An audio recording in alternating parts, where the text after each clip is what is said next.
My name is John Davis. I'm the Executive Director of the Paris office of the Terra Foundation for American Art. And I'm very pleased to welcome you to the third in the group of dialogues that we have organized around Dutch-American exchange and connections. The first two events we had looked at the pre-colonial and the colonial period, and with tonight's event we come squarely into the modern period by looking at the late 19th century. And I also want to remind you that the final of our sessions is quite soon. It's actually next week on Wednesday, when we will be looking at Mondrian, specifically the last chapter of his life when he emigrated to New York. And we will be very lucky Wednesday to have on display in our corridor a number of Mondrian letters from the Fondation Custodia. They have very kindly agreed to bring them upstairs so that we will be able to look at those letters during the evening that we're talking about Mondrian. Today, the title of this dialogue is Holland Mania, American Taste, Collecting and Travel in the Gilded Age.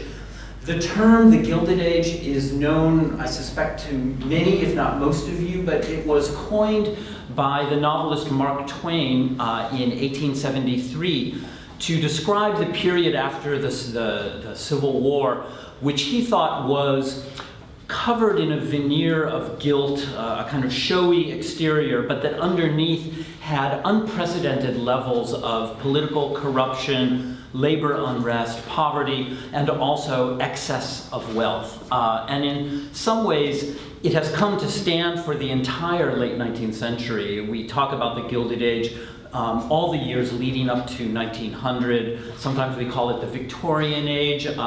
In American art history circles, we refer to the period occasionally as the American Renaissance.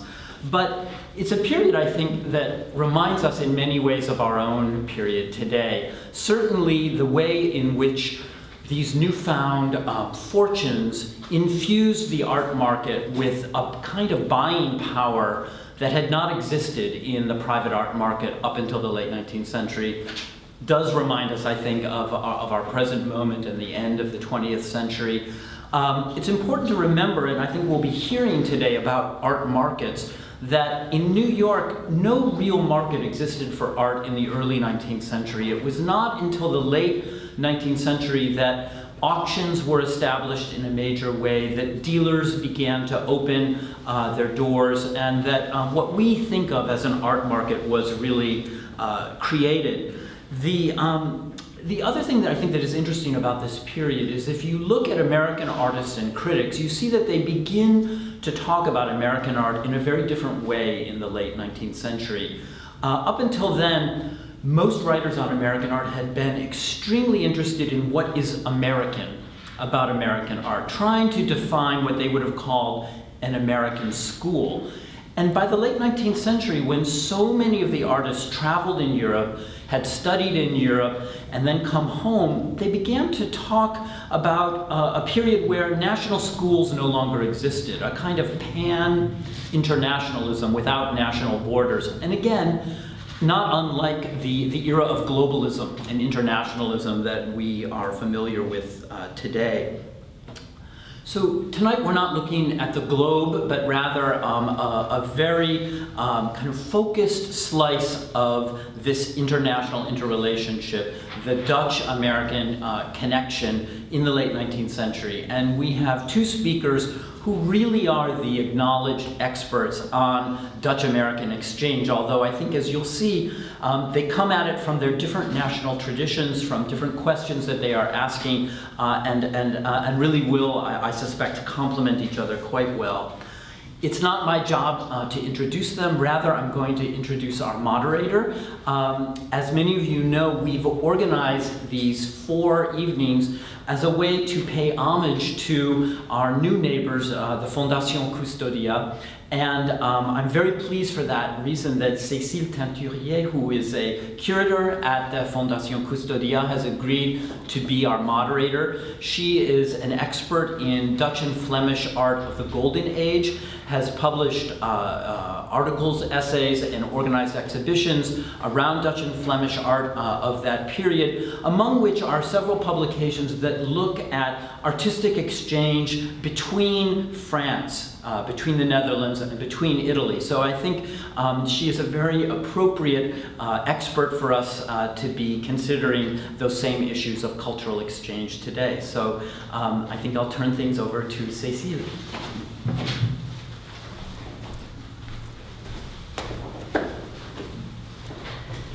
Thank you very much, John, for this very kind introduction. I would like to say again, as our director, Gerard Leuten, said on the first occasion of this conference cycle, how the Fondation Custodia is grateful to the Terra Foundation for organizing this,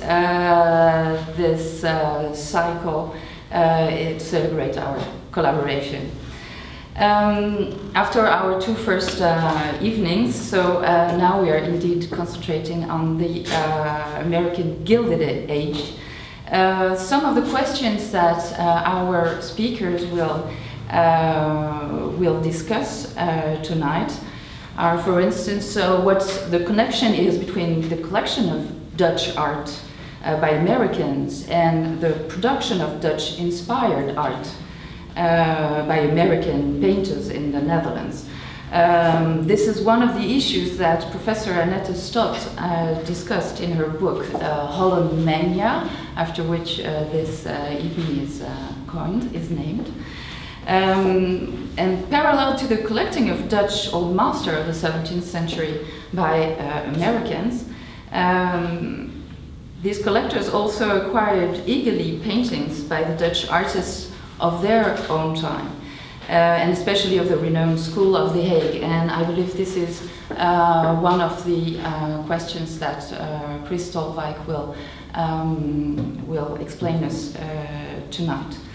To finish these few words of introduction, I should like to say that Frits Slurt, who was the founder of our institution, of the Fondation Custodia, would have very much liked to attend this evening and surely would have had much to say about all these issues we are going to discuss tonight. In fact, he was collecting not during the Gilded Age, just after, but during the Gilded Age he was in fact active on the art market. He was working for a famous auction house in Amsterdam, Frederik Müller. And he saw, of course, a lot of those Dutch paintings that went then to American collections. He even said something about the famous Milkmaid by Vermeer that is now in the Rijksmuseum, but it was there was a huge discussion about the selling of this Milkmaid coming from the famous Sixth collection there were rumors that it would go to Pierpont Morgan, and there were lots of publications in newspapers, etc. And Frits Slurt also took the pen to give his advice on that matter. And as a matter of fact, Frits Slurt, when he went to the United States during World War II, he was probably very much inspired by those big collections he saw there, like the Frick collection or the Pierpont Morgan Library, to do the same with his own collection, of course with all toute proportion gardée, as we say as we put it in French, so with all proportions, because his collection is, of course, he was not as wealthy as Frick or Pierpont Morgan, but he was one of the best collectors in Europe at the time.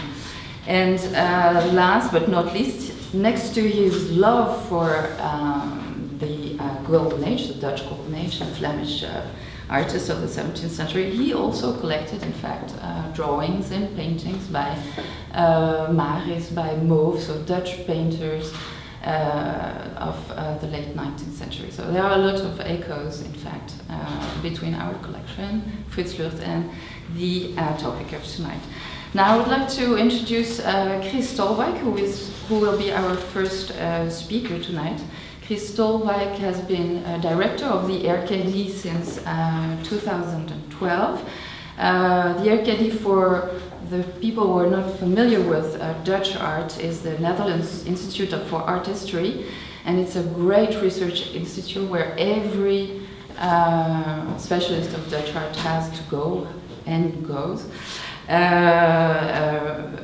It's a very important institute also because it publishes a lot, has a lot of research projects and a huge team of curators, so a very important institute. Chris Stolwijk received his PhD in 1997 from the Utrecht University, and before working for the Arcadie, he was at the Van Gogh Museum in Amsterdam. His last function was head of research of the Van Gogh Museum. And his publications on Dutch artists of the second half of the 19th century, analyzes especially their relationship with the art market. He published articles and essays on Anton Mauve, Willem Roelofs, Jacob Marius, Hendrik Willem Misdag, and especially also on Vincent van Gogh and his brother Theo. And he curated also many exhibitions, of which I would like to name a few. Vincent's Choice, that he curated at the Van Gogh Museum in 2003, on Van Gogh's Musée Imaginaire, so the sources of inspiration for Van Gogh. It was a great exhibition that I enjoyed a lot at that time. More recently, he curated for the MoMA in New York and the Van Gogh Museum Van Gogh and the Colors of the Night, and most recently in 2015 for the Clark Institute in Williamstown, Van Gogh and Nature. Mr. Stolwijk, please. Thank you.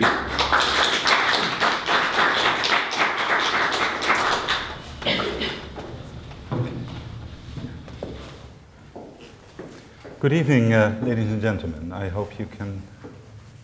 Loud and clear? Yes. Well, first of all, I want to thank the Terra Foundation for the very kind and flattering invitation to be here tonight, hopefully in conversation with Annette later on, and to speak on the market for Dutch contemporary art in the United States during more or less the second half of the 19th century. I will offer this thoughts with confidence, but at the same moment, for me, it's also a kind of going back to order again after many years being in a different field, also at the Van Gogh Museum. Yes, in 1882, the New York Times wrote that the Netherlandish pictures of Mesdag, Blommers, the two Marises, Mauve and others are offered with confidence. And I will. This confidence, however, was not yet firmly based, as the market for Dutch contemporary art in the US, and especially the market for the Hague School painting, was just starting to rise, also in the Netherlands itself. And I show you here two pictures, one of them with, unfortunately, not the right resolution. On the left, there's a picture called The Bridge by Jacob Marius, now in the Frick collection in New York. And on the right, a picture by his brother, Ducks in a Meadow, probably called by Willem Marius, and now in the Taft Museum in Cincinnati.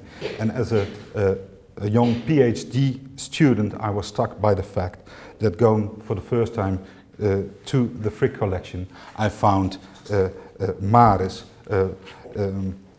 in between all the great names of art history. In this short presentation, I want to outline, though very roughly, the rise of this market for Dutch contemporary art by mainly focusing on the role of one of the finest art dealers salons in the Netherlands, Goupil, which opened in 1861 in The Hague. Within a few years, Goupil became the motor in the development of the Dutch art market and the internationalization of the market for Dutch contemporary art.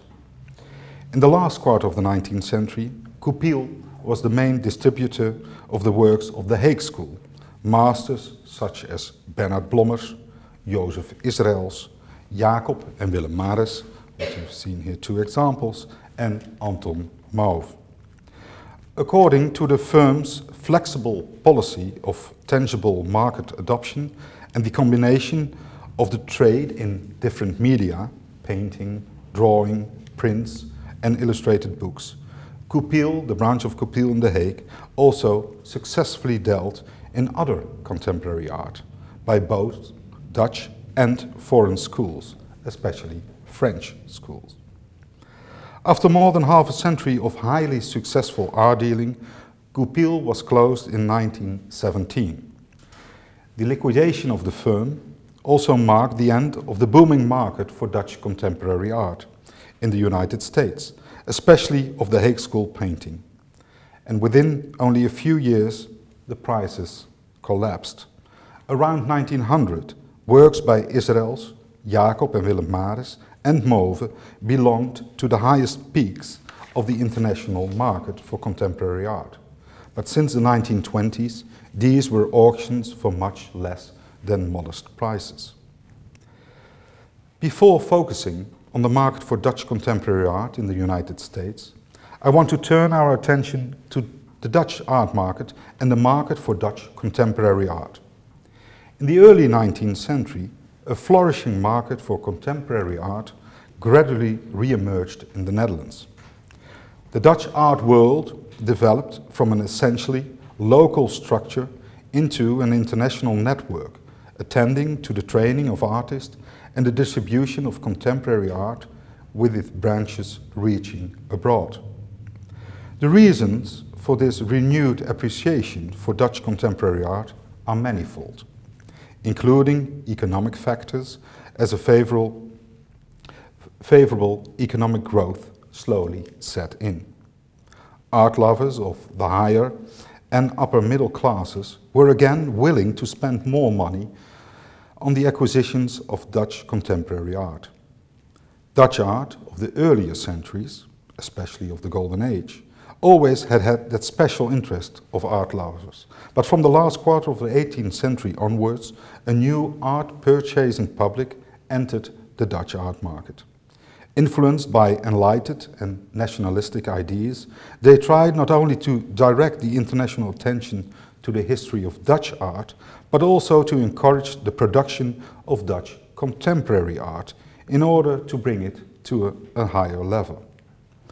The renewed appreciation for Dutch contemporary art in the first half of the 19th century was also reflected in the amount of and general price level of the works offered at the so-called Dutch Salon, de tentoonstellingen van levende meesters.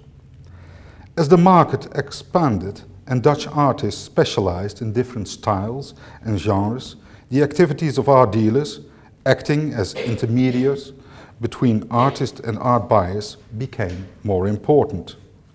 Especially after 1830, the number of art dealers grew steadily. However, the landscape of art dealing was as diverse as the works of art for sale.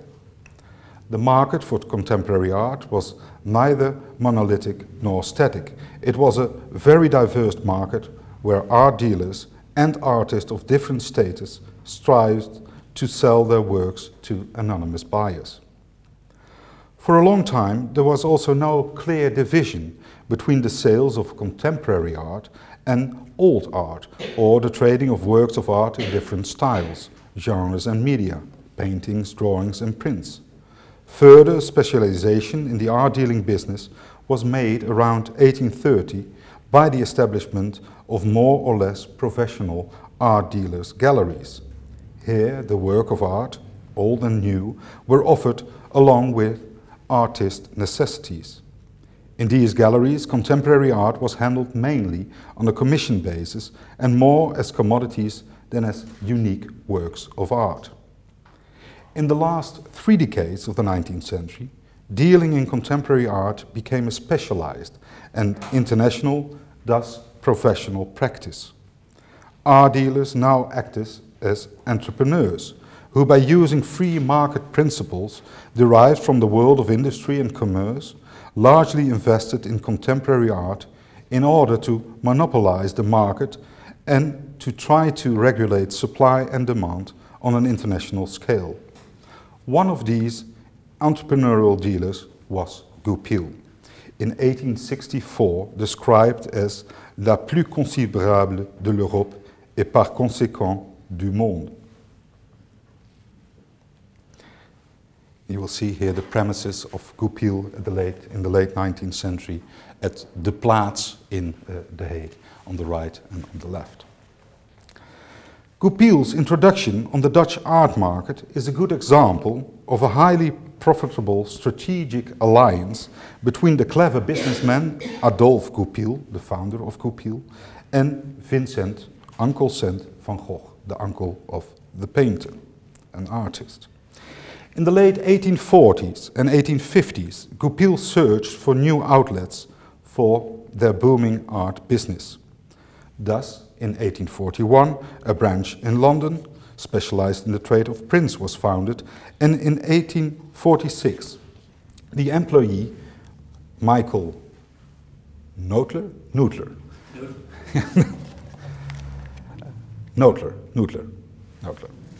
was sent to New York to set up a branch in the New World. And you will see here his branch at Broadway in New York.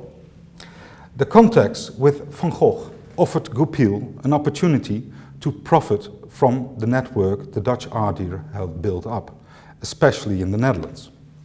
Van Gogh, on his turn, tried to explore new markets for the works of Dutch artists in France and abroad, and tried to enlarge his stock in The Hague with works by contemporary French artists from the Salon. Goupil successfully introduced new art dealing strategies. The firm invested large sums of money in order to acquire the works of a fairly limited group of contemporary artists.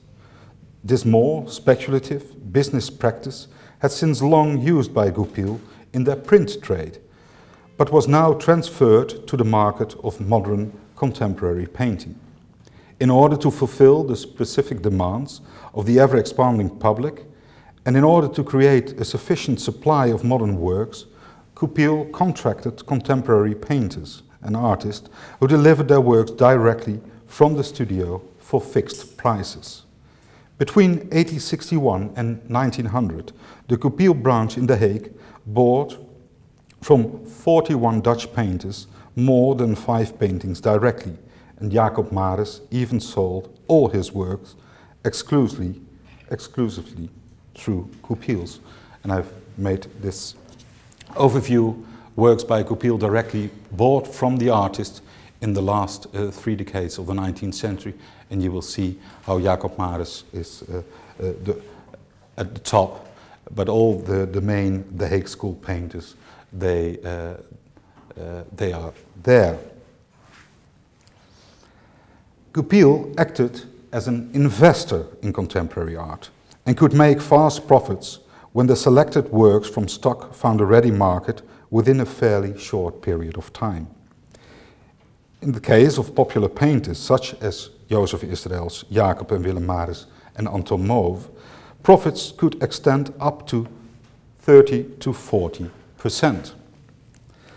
For the painters, access to this market which secured them more or less a steady distribution of their works could be very lucrative. In the ever-expanding art market, the trade in contemporary painting changed into a trade of artists' reputations. Promotional activities became highly important to emphasize an artist's name. New engraving techniques and photographic reproduction techniques, since long Goupil's core business, gave these promotional activities an enormous impulse. Goupil offered the art-buying public a wide range of publications in all kinds of price categories.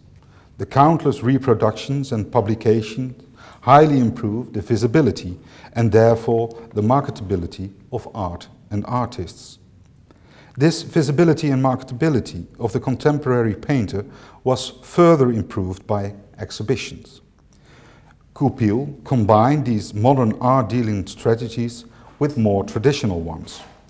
In addition to the practices of speculative investments derived from the world of commerce and industry, the gallery also practiced the handling of artworks on a low-risk commission basis.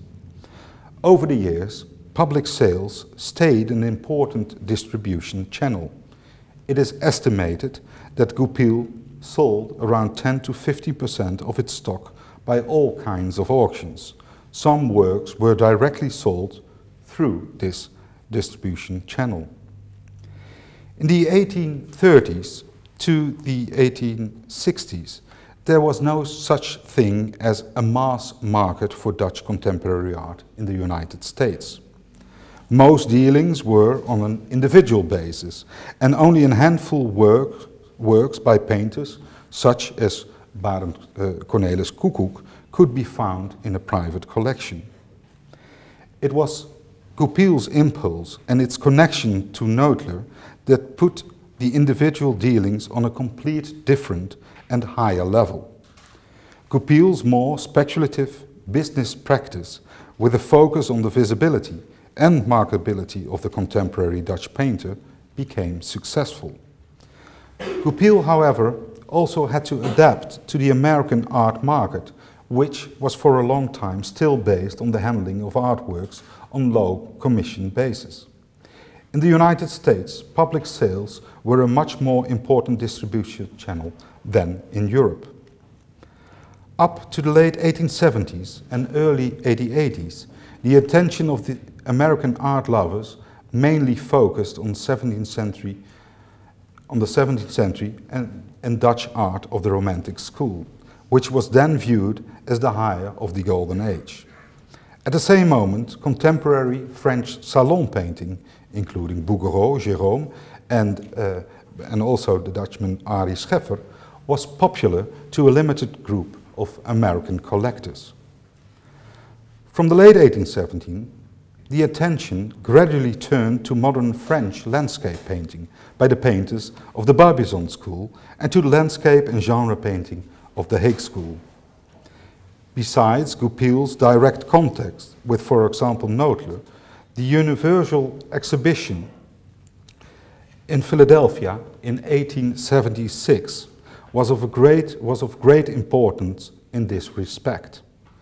Some 150 works by 100 Dutch artists, old and new, living and not living, were shown. And many living artists were awarded with prizes, and many works were sold. From the early 80s onwards, works by Barbizon painters and the Hague School painters gradually started to dominate the sales figures. This combined interest among American collectors was influenced by the almost collective admiration among several Hague School painters for their French colleagues and their direct study of nature and their inspiration from 17th century Dutch painting. As a result, almost all important collectors, American collectors, try to ensemble good examples of works from both the Barbizon and the Hague School, a combination of collecting that also occurred in the Netherlands, Great Britain and Canada.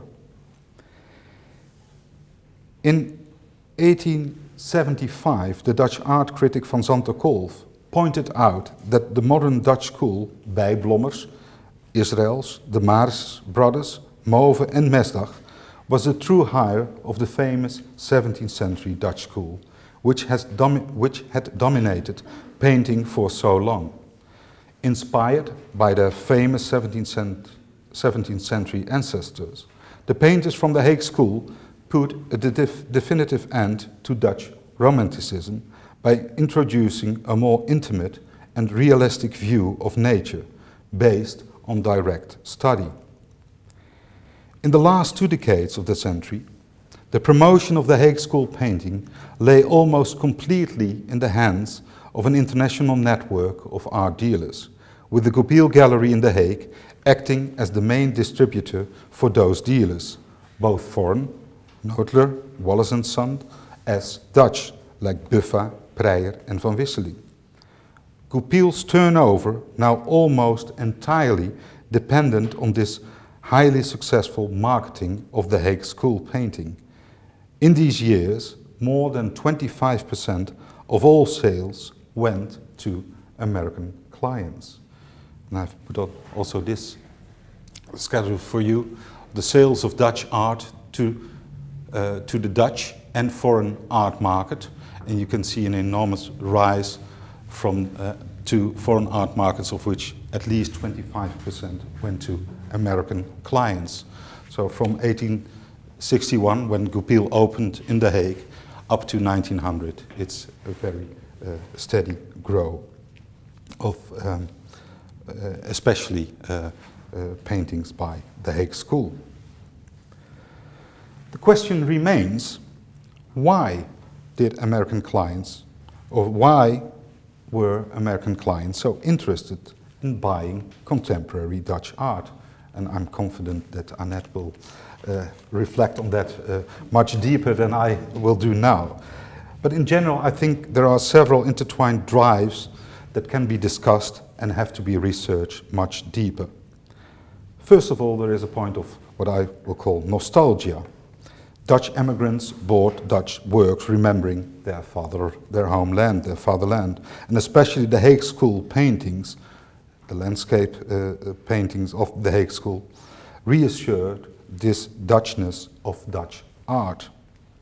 Then there is a point of connoisseurship. In the second half of the 19th century, the American art market was looked upon as a dump for inferior, earlier art, and it was advised always to prefer a modern to an old picture. Then there is a question of availability. The new, more speculative business practices of an art dealer such as Goupil raised this visibility, the marketability and availability of Dutch contemporary art. There is a point of what I would call the canonization, by also assembling good examples of works from both the Barbizon and the Hague schools. Collectors could integrate their works with the works of the Dutch 17th century in their collection. And because also the Hague School painters were seen at that moment as their true hires. There is the point of cultural or identification, cultural identification. The new American elite could easily identify itself with the ideal image of Dutch history and supposed Dutch mentality, that is, independent, inclusive, also for immigrants, exploring and business-orientated. The Dutch are merchants, aren't we? Besides, the Hague School painting was and is more easily readable with its scenes from everyday life and individual observation and study of nature and landscape. And the last point is a point of investment. With buying the Hague School painting could also result in vast profits over time. However, the golden years of Dutch contemporary art did not last long. Already around 1900, several leading figures of the Hague School passed away, while others who had dominated the art market for a very long time were already high-aged. Although Goupil, for example, tried to invest in the works of a younger generation, these painters could not take over the front positions of painters like de Maris's and Israels. And besides, a younger generation of American collectors now directed their attention to a more modern art, especially by Impressionists and Post-Impressionists. Thank you very much.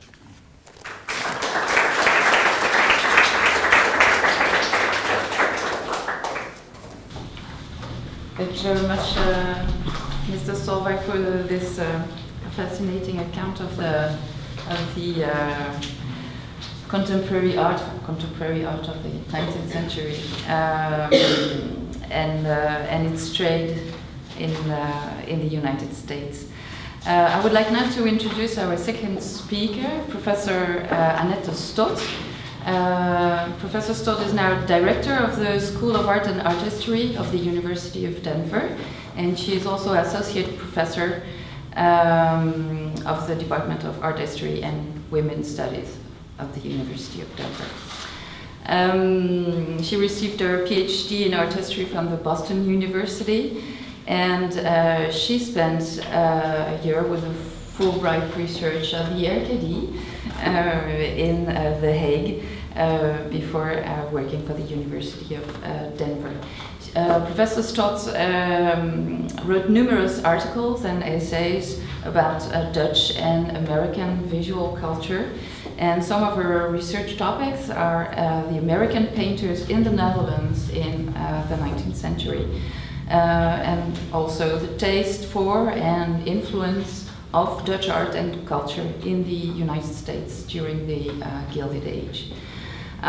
She has published, well, I would like to mention some of the books that she has published or edited. In 1988, her book Holland Mania, that I already mentioned, was published, and the subtitle is The Unknown Dutch Period in American Art and Culture. And it was, I think if I understood correctly, partly derived from your PhD research. In 2008, Professor Stott edited the interdisciplinary book Going Dutch, The Dutch Presence in America, 1609 to 2009. This book analyzes the place of Dutch history and Dutch-derived culture in America over the last 4 centuries. And lastly, I would like to mention also an exhibition to which Professor Stott contributed. It's Dutch Utopia, American Artists in Holland, 1890 to 1914, that was presented at the Taft Museum in Cincinnati and two other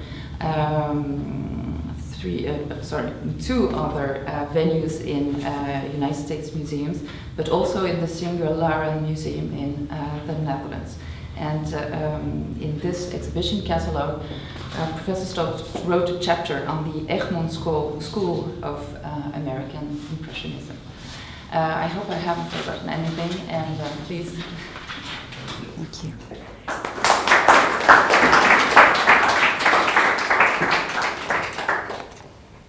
Thank you for that kind introduction. I should have taken you up on the offer to update my what I've been doing. I'm not currently the director of the art school.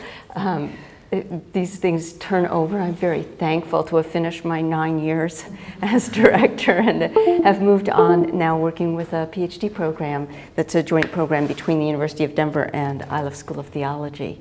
So one of the directions that my work has taken is to look closely at relationships between American art and religion, and you will see some of the reasons for that, I think, in the paintings that I'm going to be showing tonight, though I'm talking about something a little bit different. I too want to take this opportunity to thank John and the Terra Foundation for the very kind invitation. It's a true honor to be here with you tonight. I am going to talk a little bit about some of the reasons for American artists who had all but ignored the Netherlands in their short history up until this period around 1880, and during the 1880s and 90s and up until the First World War. Suddenly there begin to be more and more Americans traveling to the Netherlands, much more interest in the art of the Netherlands, both the older art, the contemporary art that was being created there, and the art that they themselves were going to produce that has some distinct differences in their interpretation of what it is to be Dutch from what the Dutch would have said was their way of being Dutch. Sorry, just a little disoriented here. There, got it. So there are a whole lot of reasons why Americans became interested in the Netherlands. They'd been coming to France for quite some time, going to different places in Germany for quite some time. These are recognized, acknowledged centers of art in the 19th century. So many things contributed to discovery or rediscovery of the Netherlands. One of those actually is a practical thing in that it became so much easier to travel and less expensive. More people could afford to travel abroad to study for a period of time. The Holland America line, of course, is just one of those lines, but it's one that's particularly significant. It would take immigrants from the Netherlands to America, and then on its return trip, it brought tourists and artists among them to the Netherlands.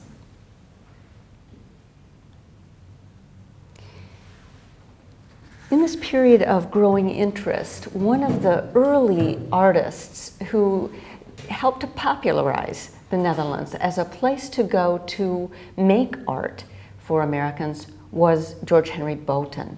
He was an expatriate by this time living in London, but he was someone who was available to do travel trips and illustrations for Harper's Company. And Harper's had a very well-known and popular journal that it produced. And so the publishers said, well, why don't you go to the Netherlands, take 2 weeks, cover the whole country, and bring back your stories and pictures of it, and we'll publish it. So Boten couldn't do that. He said, well, I'm going to need some help. And he enlisted Edwin Austin Abbey, another American artist also, who would eventually live abroad in England. And together they produced a series of articles that were published and were so popular that they republished them as this book, Sketching Rambles in Holland, one of many books that individual artists would write about the Netherlands. Some of them were written in order to get people to see the Netherlands through its art, and others were written in order to get artists to find materials that they should use abroad. The art of the old Dutch masters is another major reason why Americans were interested in going to the Netherlands. They could see some of this art in France, where many of them start out, but they couldn't study it in depth the way they could in the Netherlands. So this is a reason why many artists went there and studied, and then pretty soon those influences start coming out in their own work. So Joseph Raphael, who was a California artist, painted this picture of a town crier from the town of Laren and the family of the town crier. And I think you can see that he's been influenced in arranging a group portrait by the work of Frans Hals and Rembrandt, who were famous for finding interesting ways visually of putting together whole groups of people. Frans Hals is at this period very popular among many people because he looks so modern. His painting, the bravura brush strokes, the rapid way that he painted was comfortable to artists of the time who were looking for contemporary ways of painting, and they found that contemporaneity in some of Frans Hals's work. Robert Henry is an artist from New York who went and spent several summers in Harlem just so that he could study Frans Hals, and then he would invite children in off the streets to be his models for the paintings that he produced, like this one of Corrie. Other artwork, the Little Dutch Masters as they're known in the US, also was very popular. This is an example by Gary Melchers. Penelope is a picture that uses his wife as the primary model, and their Dutch maid as the maid in the picture. And you can see the interior, the way it's lit from one side with a single window, the attention to all the domestic details is all very familiar to us from art of Vermeer and others.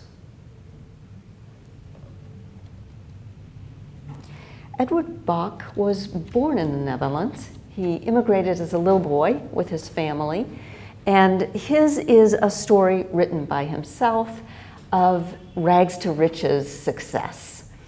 It's a story that became very, very popular in the US.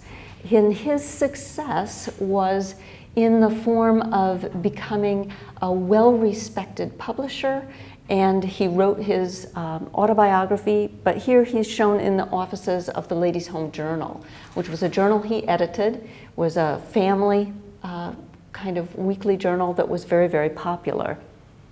You can also see that he carried his love of the old masters into his new life in the United States, and had these 2 copies commissioned. And I just want to briefly mention that the attitude that we have today about copies after paintings was not shared by our 19th century forerunners. They felt that copies, if well done, were almost the equivalent of an original oil painting. So, especially in America, there are a lot of collections that started with copies, and many that ended with those. The Netherlands, we learn from the writings of the artists who went there and of many of the people who wrote guidebooks for Americans, felt comfortable in a way that other European countries didn't. People kept saying they felt at home. I think a lot of Americans feel that way today in England, just because they don't have a language barrier. But in the 19th century, many more Americans spoke European languages than is the case today. And so most of the artists that I'm going to talk about quickly picked up Dutch.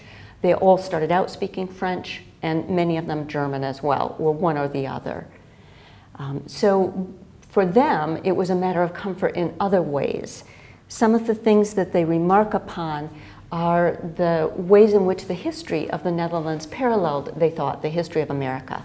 And this idea comes partly from a historian, John Lothrop Motley, who had written very popular volumes on the history of the rise of the Dutch Republic. And in his way of recounting it, he constantly mentions parallels between, as he sees it, these 2 countries, each composed of a group of entities that had fought a revolutionary war against a foreign ruler that had ultimately become Protestant in feeling, though of course not entirely Protestant in either case. So he brings up a whole lot of correspondences that many Americans were familiar with and simply took as, yes, of course we know this kind of thing. Elizabeth Nourse is an American artist from the city of Cincinnati who spent most of her time in France. And she is really known for her French pictures, but she went to the Netherlands to try it out since so many paintings were coming from there by her American compatriots. She found she didn't like it, but she did spend a whole summer and created a number of pictures, including this one of women on the dike waiting for their fishermen families to come home. This painting is somewhat reminiscent of American stereotypes about the Netherlands. One of which was that Americans had to fight against the wilderness. The Dutch had to fight against the sea, which wanted to take over their land because it was a low land. So this is an American kind of stereotype about the Dutch that shows up a little bit in paintings like this, where the dike stands against the sea and the people stand together as well. And of course, most Americans then knew that New York was originally New Netherland, part of, or New Amsterdam, part of Dutch colony. Some of the American artists who went to the Netherlands used the contemporary Holland as material for doing historical paintings of the 17th century New Netherland colony in America. So it was a commonplace to say that the Dutch hadn't changed. Holland was the same as in the 17th century when the old masters were painting it, so therefore Americans could go and get paintings similar to the old masters and reproduce that success. That was the idea. So if you look at the painting by Walter McEwen in the upper left, this is supposed to represent the inn where government business was done in the original New York, New Amsterdam. It's actually cobbled together out of the artist's imagination and various figures from various 17th century paintings. The furniture is rather 17th century. The woman on the right, who's the serving maid, she's a 19th century girl from Volendam wearing the complete 19th century costume. So this is fairly typical. Historical pictures were put together from lots of different influences. This is also an era when some Americans began to rewrite history to find alternative stories about where this new nation came from.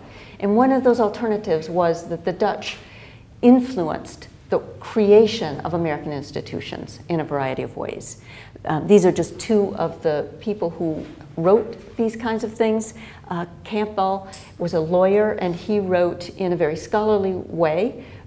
Griffiths was a minister used to delivering sermons, and he wrote in a very accessible way and popularized some of these theories by Campbell. So a few of those institutions: freedom of the press.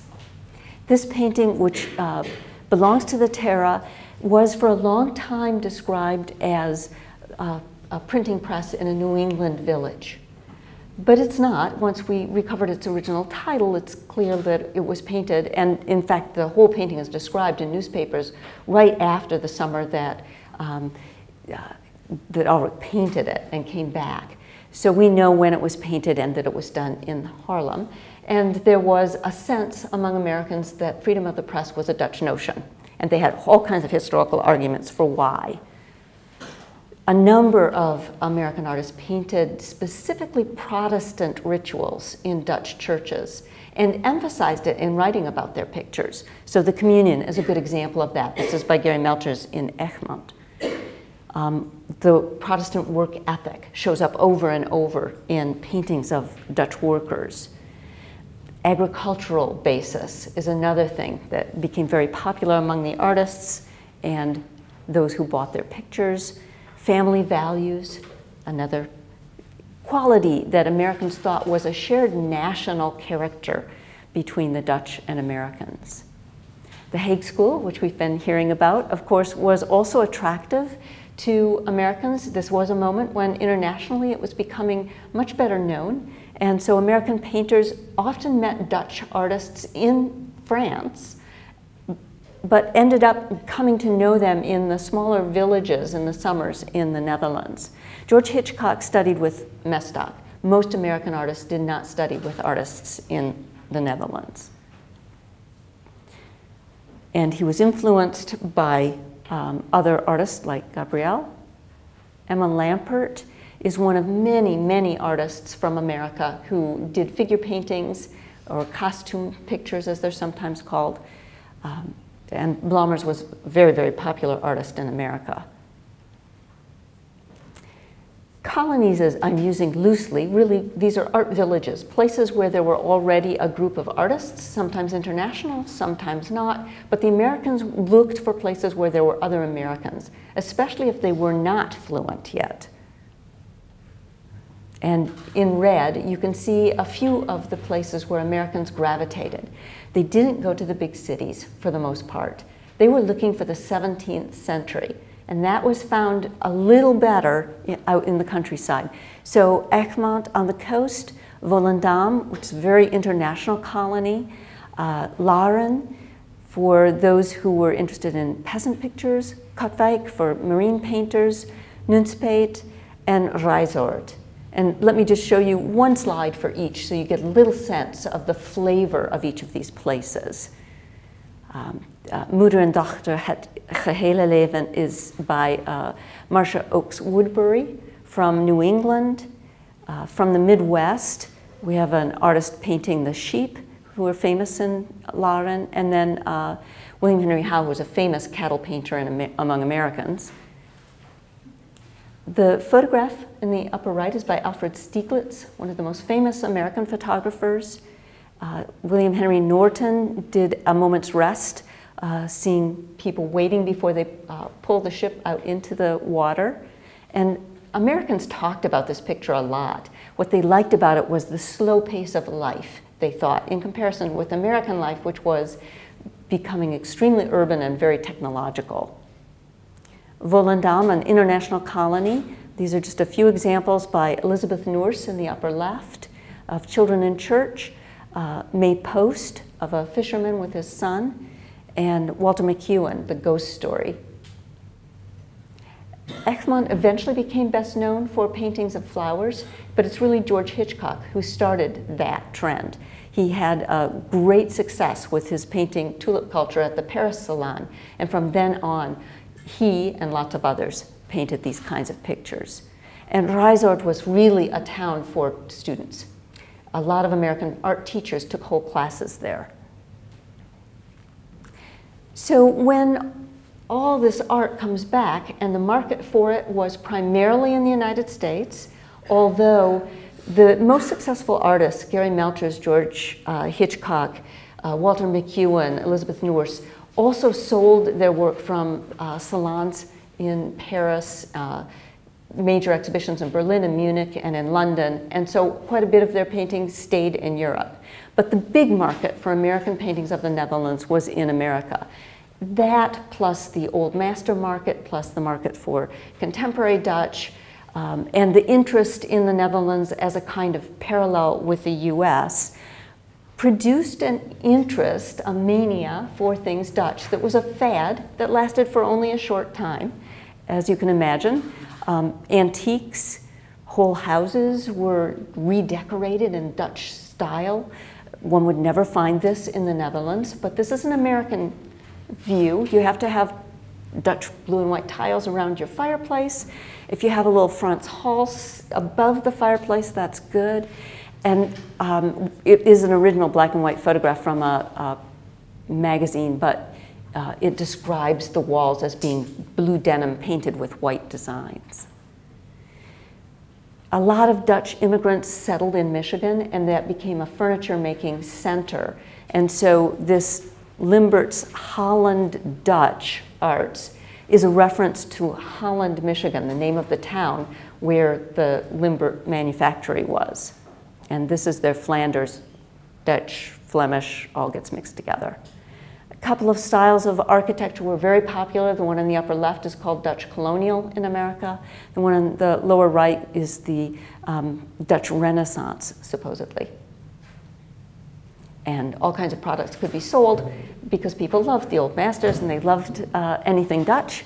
So famous cigars are the Dutch masters, Old Dutch Cleanser because the Dutch were supposedly the cleanest people in the world, and postcards that you could sell anything with. Some of this is still around today. So Dutch Boy paints you can still buy, and they mention the 8 different times that they've changed their logo of the Dutch Boy, who was painted by a Michigan artist using an Irish boy who was 9 years old as his model. So that's truly how Dutch all of this Dutch mania is.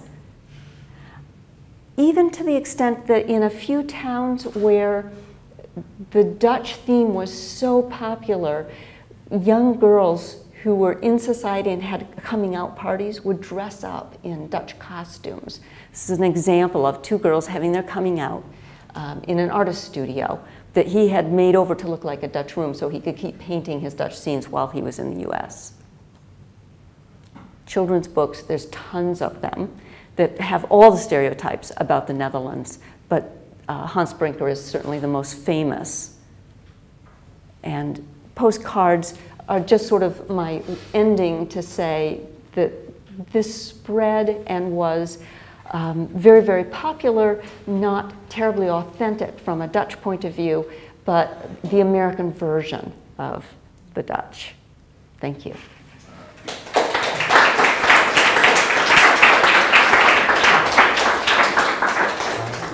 This is supposed to be a dialogue, so I would like first to maybe offer you the opportunity to question each other if you have some question, and otherwise maybe I can ask you a few questions that occurred to me during your talks. I will start with an anecdote. Maybe if you go one slide back, I told it already to my colleagues of Terra, but as a student, I lived in the center of Amsterdam, in a 17th century small house in the center. And when I came back a couple of years ago, there was a plaquette on the wall, like here, ici a vécu. Here once lived Hans Brinker. And that's so, and I always thought that it was just kind of a myth, but it's also supposedly a historical figure. So that's especially interesting because when she wrote this book, she had never been to the Netherlands. Could you tell us a little bit more about this book? The story of Hans Brinker. All right. So Hans Brinker is supposed to be a small boy in the Netherlands who was a very, very good child. He took care of his parents. I think it was his father who was ill and dies. And then there is a disaster at one point. This is the part of the book that everyone remembers. And it seemed like the dike was going to break and the water would flood the country. And so the little boy, Hans Brinker, went and stuck his thumb in the leak in the dike, if you can imagine that, and stopped this from overflowing, so he saved the country. I see. But was it translated into Dutch then? Do you know? No, the story is familiar to the story is familiar. every Dutch. So it's probably a sort of like the Grimm's brother that did with all these stories going around in France in the 17th century, and then they somehow wrote them down to make it the Conte de Grimm that we know now, I guess. And at what time was it published? At the end of the... It was published a little bit earlier. It was well known, and I don't remember the exact date, right? But it's... So it is part of this Dutch, of this Holland Mania that took hold of the United States. But was it really restrained to the Americans who had connections through ancestors or through maybe idealism to Holland, or was it something really spread?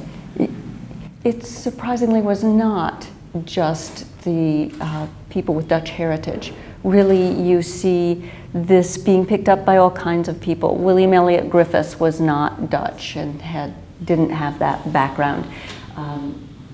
Neither did Gary Melchers, who was German, and George Hitchcock, who was English. And so it really wasn't about personal background. It was more about a kind of mythic national character that people read into the Dutch and that they wanted also to see in themselves. I see. So Americans of the late 19th century identified a lot with... Many of them did. Not everyone by any means. This is one thread in many. It is, as John mentioned in the beginning, a real international moment in history, and so Americans are exploring a lot of different nations, and also I think looking for alternative histories for themselves. Something other than the main narrative, which was Americans are just a transplanted England. Can I something? In your book you do mention in a very interesting way that that had something to do with a reaction against immigration that was Anglophone or Yes. That would be, so it's not only an identification with, it's definitely a kind of reaction to non-wanted. To non-Western European immigrants, so immigrants from Italy and Spain and from Eastern Europe were really flooding the country at that time, and there was a strong negative reaction on the part of some people who felt that this was going to alter the understanding of American character as more Western European peoples. I have a question about especially the, you've shown several works from these colonies, dated around 1900s or a little bit later. Yeah. But I'm also curious, did these artists already knew about the Hague School painting, or I was talking about, flooding to the United States from 80 onwards, if they already had a clear view on that modern painting, because I think you also see that these pictures, they give a kind of nostalgic ideal of the Netherlands, which was, I think, not there anymore. And like the ships, the bomschuiten, near Katwijk, they were already probably out of date a couple of decades earlier on. So I'm curious what they saw already, could see in America before they went to the Netherlands. That's a good question. So I showed quite a few late pictures, but there are many American pictures like this from the 1880s and 90s. So it all seems to be happening at about the same time. The Americans were seeing the Dutch contemporary painting in major exhibitions around Europe and hearing about it and reading about it and going not necessarily sooner or later, but sort of at the same time. And of course they knew each other. So some of the Americans exhibited in the Tentoonstelling, the Leven de Meesters, and some of them met each other in the villages and came to be close friends. So I think this is the moment you're looking at and that I'm looking at when all of this seems to be happening. Much of what Americans saw before they went to Europe was either a copy or a reproduction in a book. So not any great collections yet, right? They're just about to be made. Yes, yes. Yeah. Chris, you mentioned that part of the story you were telling was the marketing of reputations as much as it was the actual art. And it leads me to wonder which, if any, of the Hague School artists actually went to New York during this heyday of interest. I know that when Carolus Durand comes to New York, all of New York Art Society comes out and fetes his arrival. When even artists we know little about today, William Quiller Orchardson, the Scottish Edwardian painter, makes a trip to New York, and there are dinners in his honor, special exhibitions. Did any of these Dutch artists make a similar trip to New York and meet the American community there?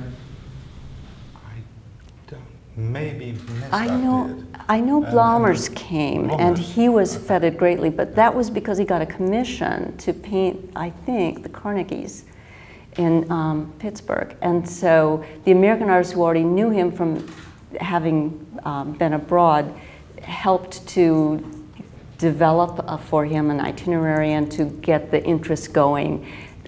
I think that it's true on both sides, but I'm not sure that the artists helped each other connect to dealers, actually introducing dealers to one another. Their markets seem to be a little bit different. Yes? And there are not, as far as I know, there were not many Dutch painters who went to America in those days, and the one that went stayed. And from the Hague School, the first generation of the Hague School were already quite high aged in the 90s. Mauve died in the late 80s. He was very popular. He died at a young age, but like Maris died in the 90s. Israel was already high aged. So there's, I think, also the question of generation. Yeah. I'm interested too in the chart that you showed, to what extent that shows relative popularity among the artists. So I noticed that Jacob Maris has more than twice as many paintings as his brother, Willem. Is this because he just was prolific, he made lots more paintings, or? Yes, That's a point, but also the fact that Jacob Maris had an exclusive contract with Goupil. So he sold all his work through Goupil's, while Maris and also Mauve had also different dealers and could spread their prolific production through different channels. It's always hard to measure popularity, Yeah. but do you have a sense from looking at all these markets about who was the most popular among the contemporary Dutch artists in America?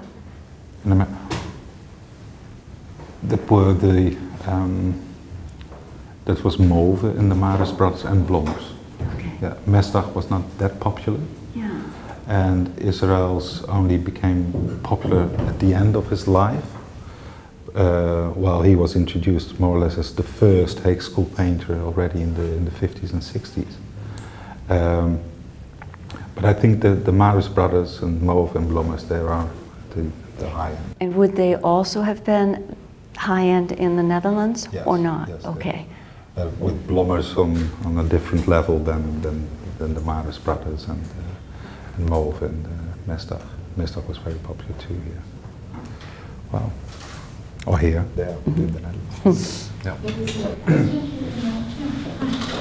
I guess this question is really for both of you, but one of my other major associations with the Netherlands in America in the 19th century, and just more generally for centuries even before that, is the idea of Amsterdam in particular, but also the Dutch more generally and the region more generally, as a real kind of locus of international trade, the East and West Indies companies and all of those kinds of stores that would be throughout America, stretching up and down New York and Boston and Philadelphia, selling things from the Far East or even further afield. And I'm just curious how you feel, if at all, that kind of association or tradition relates to, or in some ways I guess even opposes, the one that you're talking about. Probably both, relates to and opposes. There is a strand of nostalgia in the American views of the Netherlands, and although all of them did go to Amsterdam or Rotterdam, they didn't stay there. They didn't paint the train station and the trains and all the modernity that actually existed, because that's not what they were looking for. But on the other hand, at a certain level, I think that there's great admiration for the Dutch because they're a great mercantile nation. And obviously Americans, with their capitalism, are admire this too. So, so you get both. One artist in particular, George Hitchcock, wrote several articles at the time, and in them he uses language that describes American products as being false, artificial. He's talking about modern things, new technologies, and then he describes the kind of objects that he sees in use in rural Holland as being honest, true, beautiful. And so he's someone who falls in that category of being really rather anti-modern, much more about the nostalgia, and there's quite a bit of that. But it's not the only thing that was going on. Isn't that also a stylistic category? If you say they are honest, and that means that in their materials they are honest, they don't make the world more beautiful than it is. I was just wondering, when these American, let's say the first generation who would buy contemporary art, what we forget now a little bit is that the Romantic school was predominant, also internationally, and mid-19th century American paintings is much more model towards that. I was just wondering whether they were modern, that the Hague school painters that you showed, that modernity came from the Barbizon school, and so were they really so open to modernity at the time when these paintings were made? It seems a bit odd to me that they would follow the last developments right away and not hint for art that came before, that was already established and that had proven itself. Yes, so how about the sales of Schelfhout and all these painters and Koekoekenien? Yes, that was let's say, most popular up to the mid-70s and even early 80s. So just like this, there is a similar development in the Netherlands, where you see that painters like Schelfhout, who was at that time very high aged, was still very popular through the 70s. And it was by this, I mentioned the critic van Zantekolve, it's a famous article which really put the Hague School in front of modern art as the true highest and of the Dutch Golden Age. And it was at the same moment that these romantic painters like Koekoek and Schelfhout, well, they passed away around the 60s and 70s. So there's also a new generation that stood up and gave Dutch painting a new fresh outlook. That's and that development can also be traced in collecting of Dutch modern art in the United States, in America. So you see that it begins with either the Romantic schools, or the Romantic school and Romantic painters and Dutch Romanticism, or French academic painting, where Arie Scheffer and also a Dutchman called Kammerer was in good examples of that special school.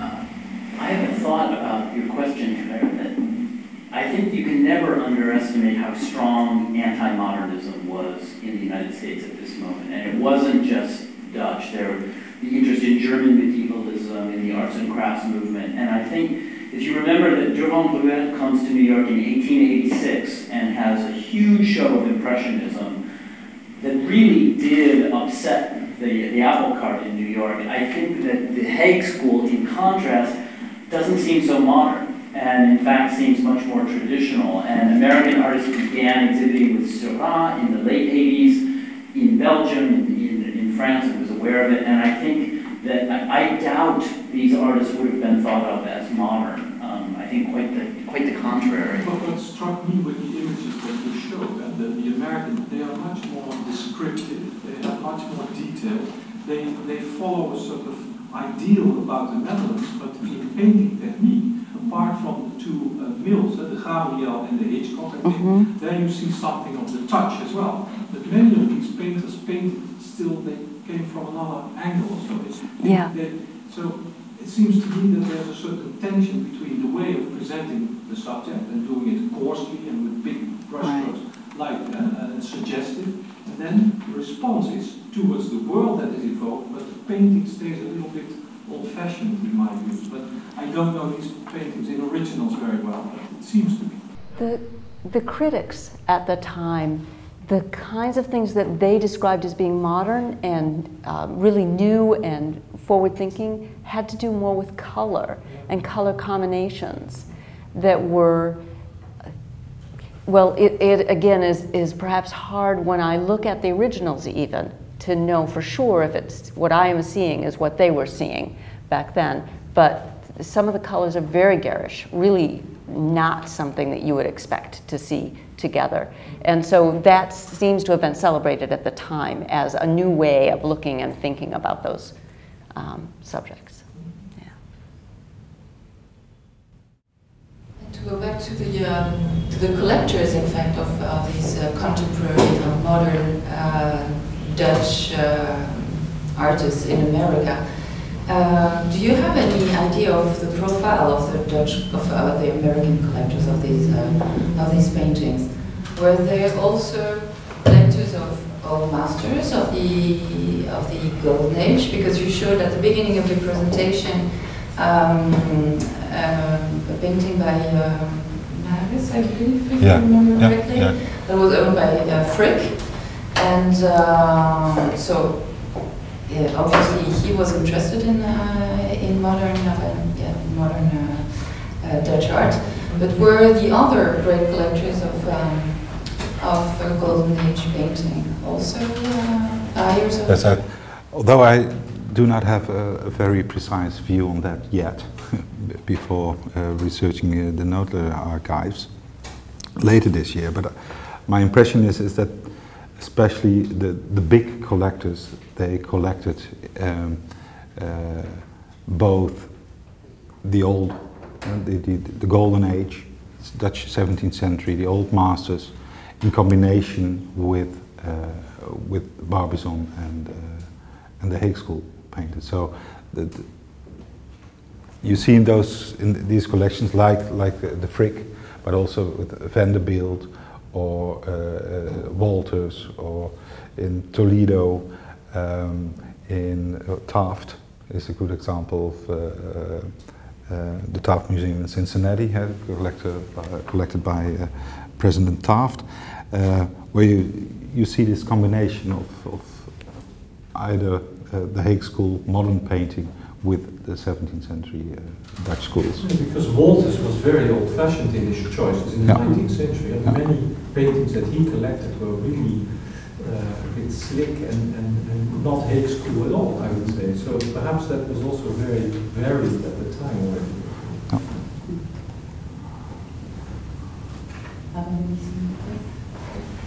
I wanted to inquire about the reception in the Netherlands to American culture in the period of the late 19th century. I'm curious to know if there are any kind of parallel commentaries in the press as what you find in France. For example, there's a lot of articles in the French context that are kind of mocking the American interest in purchasing French art in the period as a way to kind of tap into the cultural capital. And for Annette, I'm curious if there are comments in art criticism about the influx of American painters and what is the kind of reception to their presence. There certainly were comments in some, especially in some of the smaller towns, and it was certainly a mixed blessing. So these Americans are bringing commerce to small towns because they need to eat and to be housed, and they paid models. But on the other hand, it really altered the mix within the community. And so there's not a lot of valuative comment, but lots of descriptions of, oh, so-and-so is coming from this school, they're bringing 30 students, what are we going to do with them, that kind of thing. In terms of purchasing old masters, there was very negative comment in the Dutch newspapers about Americans taking away their cultural heritage. So that's very understandable. Maybe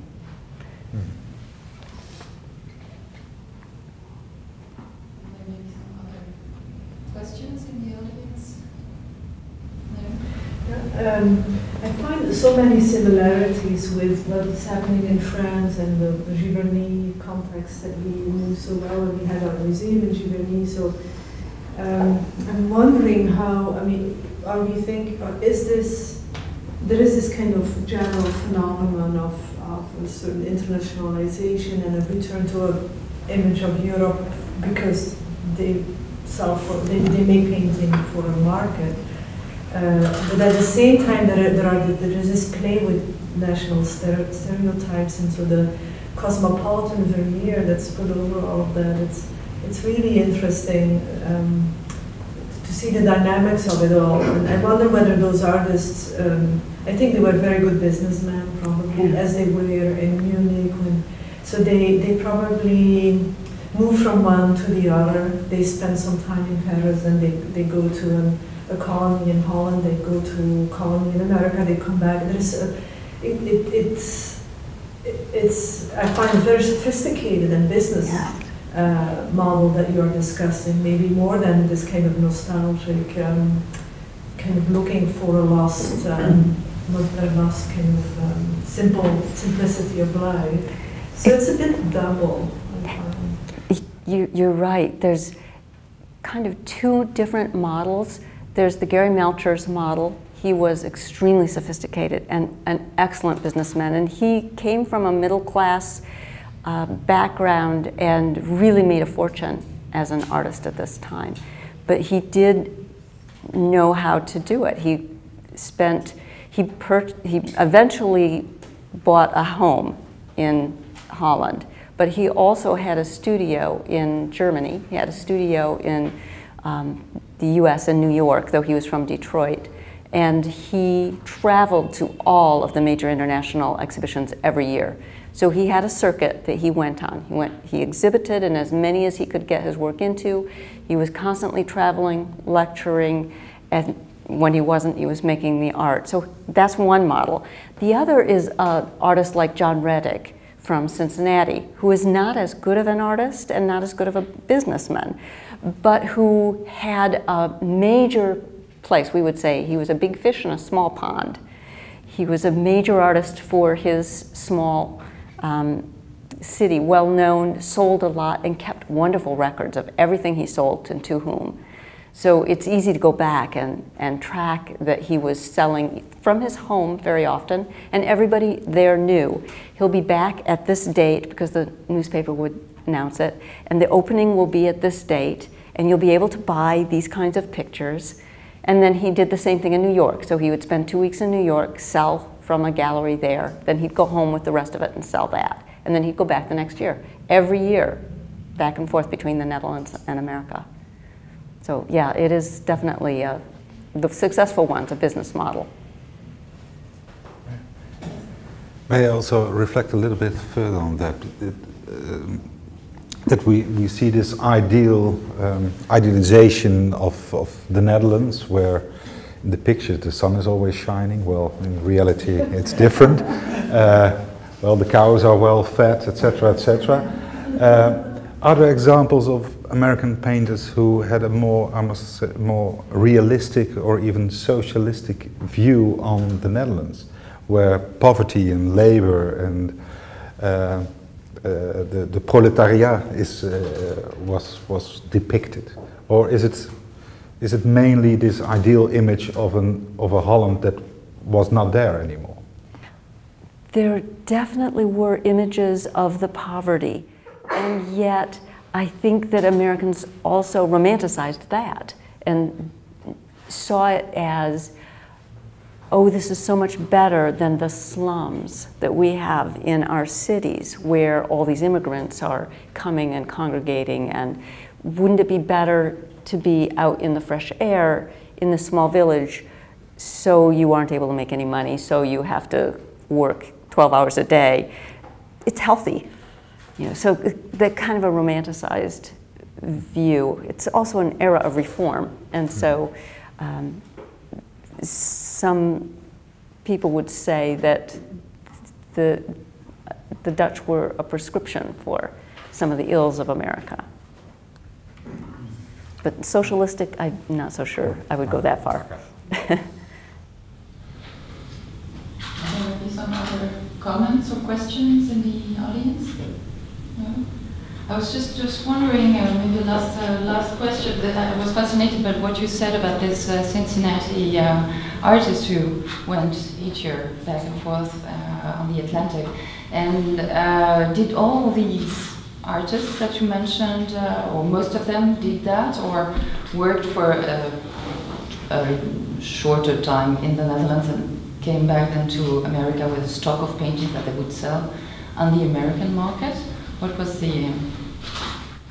There's a very large group who went over almost every year. Maybe not every year, but very close to it for a season. Yeah. So they would go for the summer, and they would then come back if they were teaching or if they were exhibiting.